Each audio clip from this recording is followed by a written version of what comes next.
I cannot believe that Homer went into. I mean, he went. I know it's part of his job to like do cool stuff and jump into that Scrooge McDuck money pit, but man, the massive humanity in that thing. I don't know if I'd be as brave as him. So kudos to you, Homer. Folks, I'm Chris Waters. We are back at our live stage show here at Comic-Con 2013, and joining me to my left is David to talk about Project Spark.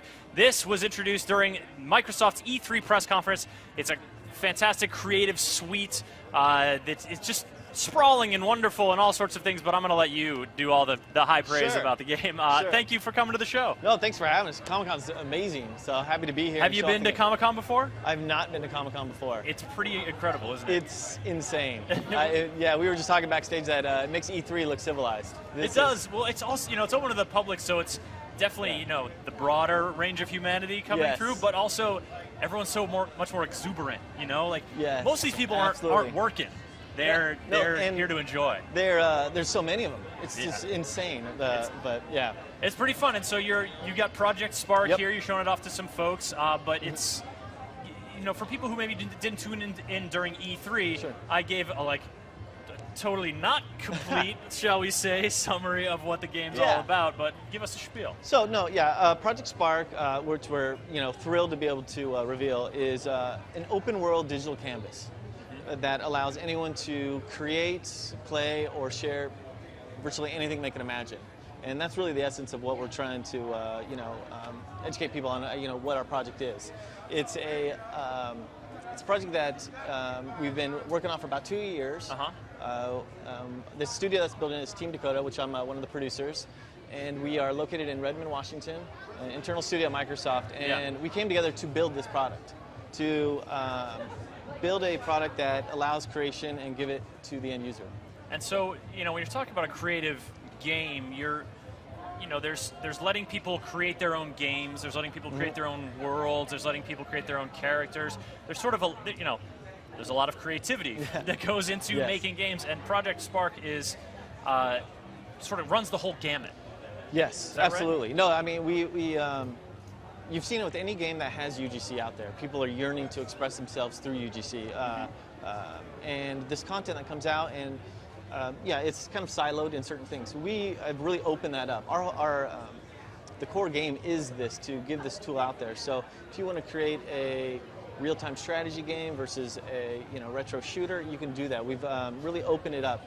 Character customization to taking two props together, gluing it together. If you saw the E3 press conference, one of the giant mech was actually made out of houses and other pieces of telescopes for the eyes, or it's whatever you can imagine. You can put it together and make it work for you. And we're getting a look at some B-roll here behind us. This is Project Spark, and we're just sort of seeing a look at the artistic style, because it's sort of all of the elements within Project Spark are within this kind of, how would you describe it? Like a little bit fantastical? Yeah, so I guess you describe it as a storybook fantasy right now. So it is kind of whimsical. The props, the way they blend together, it's very seamless, and it has this very fluid look to it. What you're looking at right now is our voxel-based engine. You can see our terrain, and we really we're able to manipulate the terrain as if it's almost like clay. You just move it around, push it around to form it to however you want. And this is sort of laying down the terrain section, and this is the kind of thing where you could just sort of have the game generate you some terrain, or you could go in there and micromanage the terrain yourself and so get every pixel. We know that there's different types of players. People want to come in, they have an idea in their head. They know exactly what they want to build, so we give that blank canvas for them. They can come out and just start and build whatever they want. There's other people that say they want to build something, but they're not sure where to go, or they kind of hit that blank paper wall, right? So in a mode like this, we can generate it for them and guide them along. And as you're playing around, we'll bring up questions. Well, what's your hero going to do? Is there a side quest? If so, what is it? And it kind of helps guide a creator along to figure out, to think about questions they may not have thought about. And the kind of questions that lead to gameplay and to game experiences, because that's also, it's about world creating, but it's also about giving you something to do in that world. Yeah, and that experience. Yeah, something simple like the time of day. It's like, oh yeah, I didn't think about that. But if you have a nighttime game, or whether it's early morning or late evening, that changes the sunset, the shadow casting. It just gives a different, a gives you different feel different vibe, to the whole, different vibe, So- a different, maybe, the activities that go down in your little village at night are very different from what Maybe it's a little happens during different, the day. Yeah. Yeah, your story starts in a tavern versus a hut, right? And now this is, some of you guys showed off during the press conference, but this is that freedom to take objects and make them sort of objects and then behaviors and mix and match them. So this rock is now your pet rock, and he's accompanying you, and this is, you spawn it's going to take on some goblins or something. Yeah, so, we know that we're not the first creation game out there, but one of the things I think sets ourselves apart from any other creation game, outside of the fact of how fast you can build something and get in your game and just play it, is the actual language itself.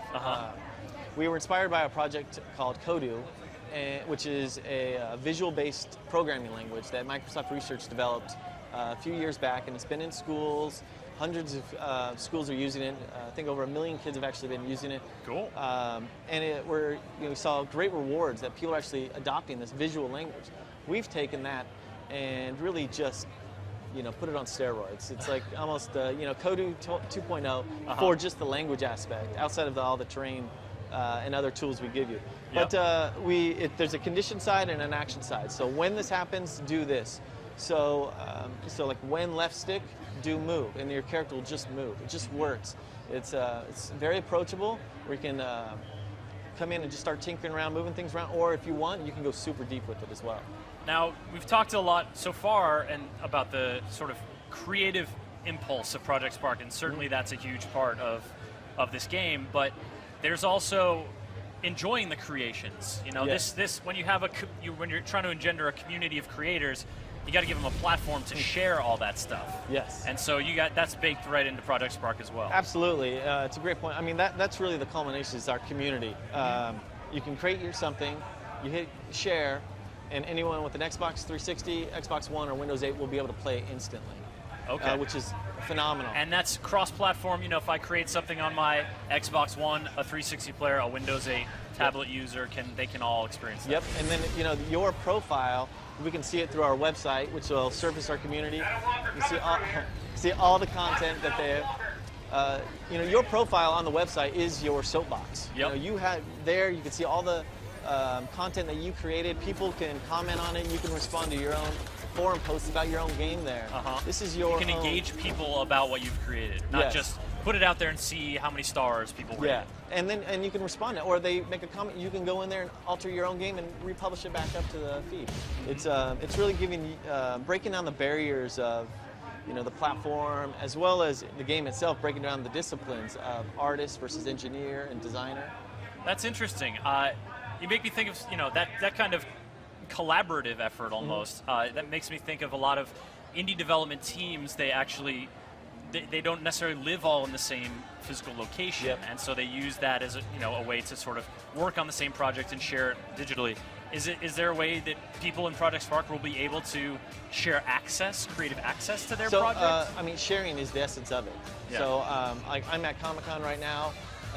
At night in my hotel room, I'm making my own game. I'm going to be able to share it, and when I get back to Redmond, I'll be able to play it right there. But say you had your buddy in Redmond, and you were like, "Hey man, take a look at this, see what you think. Add something in if you want." Absolutely. They can do that as well. You hit share, and then he'll be able to access it right there for you. Very cool. Yeah. Very cool. So we're just sort of taking a look at this sort of trailer, sort of imagining all the different possibilities. And during one of those trailers, you guys showed off.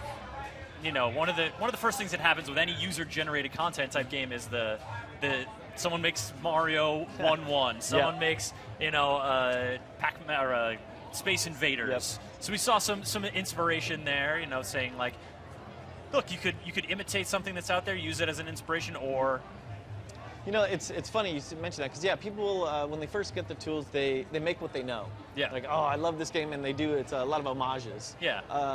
And but kind of a way to get to know the mechanics also, like absolutely, like they know using a template to to sort of help you learn the game. There was a game that you may have saw. There was a goblin flying around, and somebody made it and it's kind of a little homage to it's the goblin wings, pilot wings. So he did that. He was a goblin flying around, and then the next person took it, remixed it, and added these canyons through it and a whole little track. Guy took that, remixed it, and added a scoring mechanism and a timer, and then a boost. I mean, so this level, the lineage of this level, you can see where it started from to where it is now. It's really neat to see that. That's really interesting, because you're almost talking about a scenario in which, you know, people, they have all the creative tools to start from the base level, but then you also have like, all right, well, I want to make a kart racer, but I don't want to work on actually putting together a kart racer. I just want to design tracks, or I just want to make the, you know, I want to just make this tweak. They could go find a kart racer that's already out there and then modify it and make it their own. Make it their own, yeah. And so, you know, and then that'll become their level. The original creator's level will stay this exactly how it was. Then this level that he added to will now become his level. The original creator will still get credit for participating in that level, but it's all about the community. We'll let the community decide. You know, it's we were talking about it's like it's not about being the most clever or the most creative or the best artist. It's the cat video on YouTube versus the new James Bond trailer. You know, they're both good. It's just you know, it's whatever's out there. And I like how it's also it traces that lineage. You know, if I take David's kart racer and I put Chris's stamp on it, and then Ryan grabs it, our names are going to be on there. That sort of those credits, right? Yes, I mean, you will be able to see who participated. So you can sort of see like the long and winding path that something has taken to get to where it is. Yep. Very cool. Well, Project Spark, this is sort of immense creative undertaking, going to be available on Xbox One, on Xbox 360. And Windows 8. And Windows 8. So that's a Windows 8 PC, Windows 8 Correct. tablet as well. Correct. And it's to mention it's free to play. And it's free to play. Yeah, it's a big point. Yeah, so it's all the games that you saw in that big montage that we had was all stuff that we created with you know, the tools that you'll have from day one. No kidding. Yep. So, you know, if you get a fairly robust tool set right from day one, what part of it is not free to play? Like, what do you sort of pay to get extras? What is that stuff? You know, we're constantly adding content. We want to add even more and really just expand it. It's we're going to let the community drive it, and we're going to keep building and new elements for the tool sets, stuff like that. Yep, perhaps more themes than what you're seeing here that we've revealed now. And, yeah. Very cool, David. Project Spark, when is the release date folks can look forward to? Xbox One launch window. Cool. So, yeah, we'll be available then. Later this year. Yep, and we've got a beta coming out later as well. Beta? Windows 8 beta coming out later. All right, so if you folks want to get in on the beta, where do they go to sign up for that? They go to joinprojectspark.com. All right. David, thanks again. All right. Folks, that's a wrap on Project Spark. We are now going to head to the show floor, take a look at what Electronic Arts is showing off here, and then we're back here with Disney Infinity.